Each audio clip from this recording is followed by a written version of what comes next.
All right, guys, so some changes are coming to Colorado Springs Utilities rates, and more importantly, to solar. If you didn't hear about that, a lot of people who did solar are about to get screwed a little bit. But I've talked about solar on the channel before, and I'm going to go into more of a deep dive here. So if you're a numbers person and you want to know more about solar, I'm going to give you some real numbers to work with here. But first, I'm going to let you know it is a longer video, so be expected to be here for a few minutes rather than just like a couple of seconds. So if you're ready to start that, great, here we go. So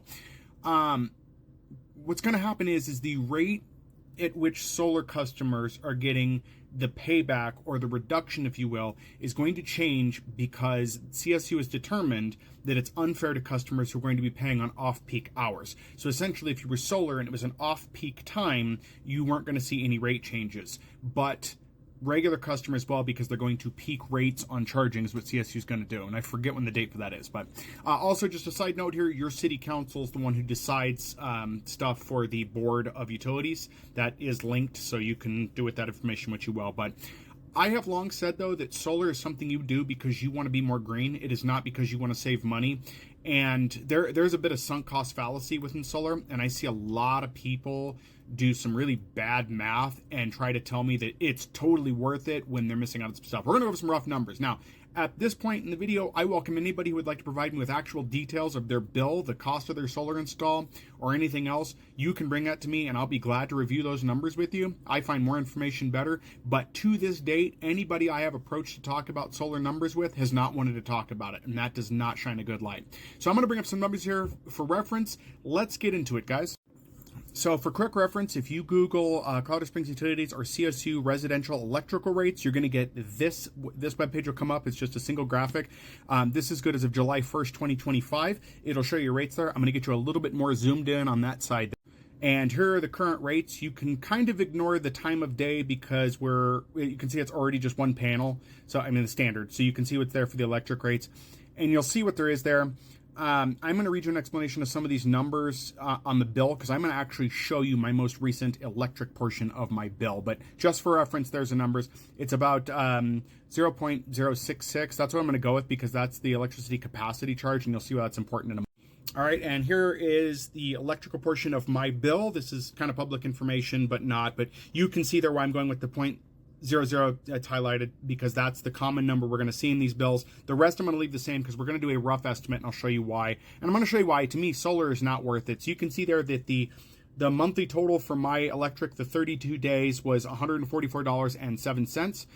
We are using all LED bulbs in the house where available. I think we have one or two that are not because we can't.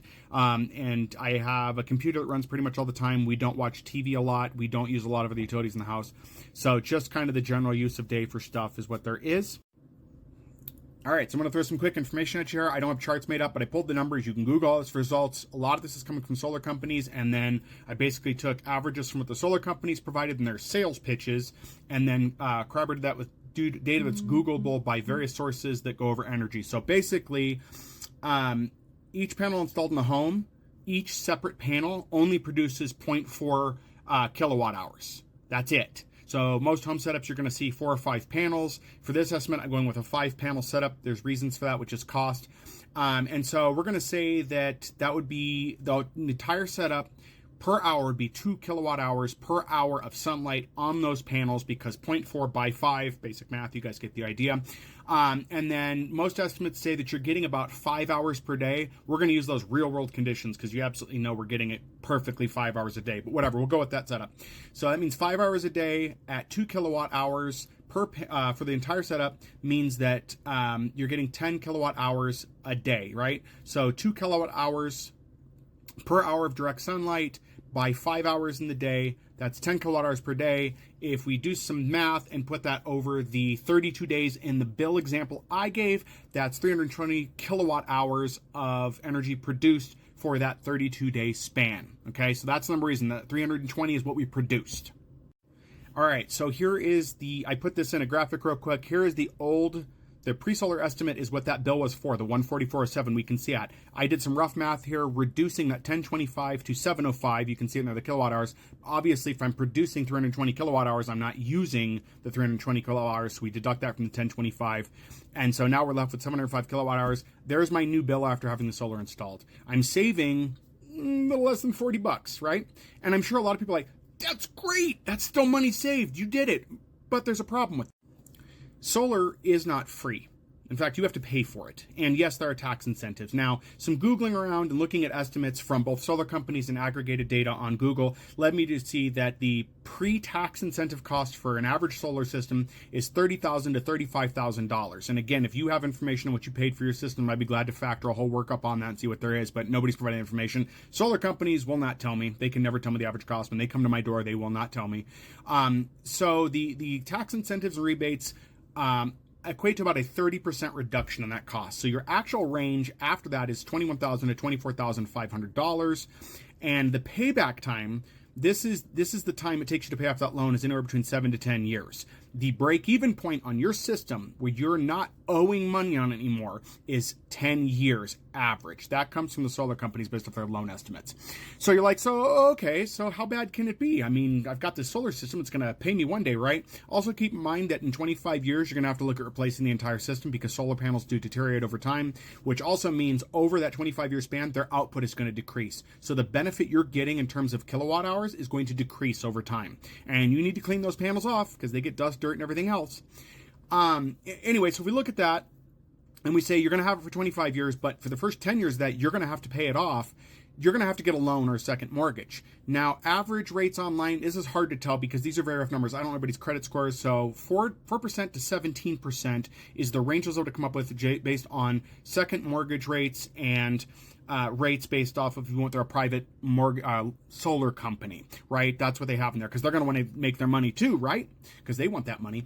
That's if they don't get the rebate themselves. Some of these companies will take that rebate and reduce the cost to you and they pocket the rebate. That's a thing. I don't have time to get into that right now, but so let's say it's 10%. So I calculated a $23,000 loan at 10%.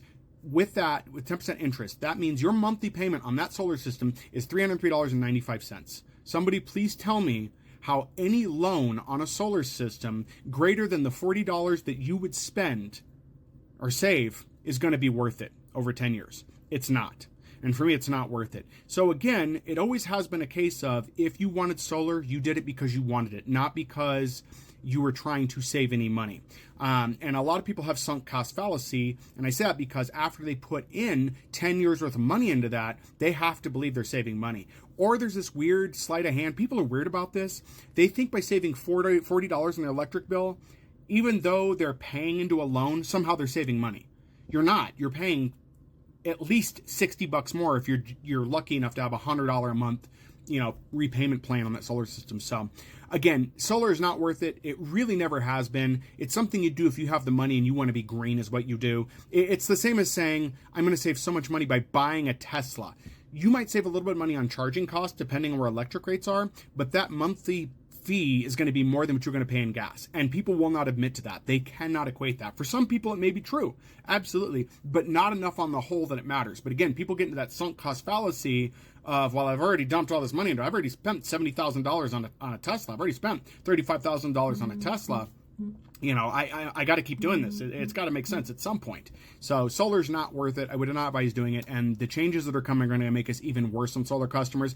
The fact that solar customers are freaking out so much tells me that people that got solar installed in the last, 10 years, if you will, are about to realize they're not even going to break even anymore. And so it always has been a bad deal. The people that sell solar have always been like used car salesmen. I've never liked the way they do sales tactics. They never read the do not disturb signs. They never read the no soliciting signs. And it continues to be a scam in my opinion. Does it produce energy? Sure. Is it helping you? Not really. And if you can't do the math on that, I don't know what to tell you. But those are the numbers that I have. Again, if people want to provide me real data, I'd be glad to look into that. But again, solar companies won't. And anytime I've talked to solar people who own solar systems in their homes, they really don't want to talk about the numbers. They just want to talk about how great the solar system is. They do not want to talk about the numbers. Side note, for the video ends, running out of time, you can get batteries installed to have offset some of these issues, but the cost for the batteries goes way up. And that's a whole other thing. If you want information on that, let me know.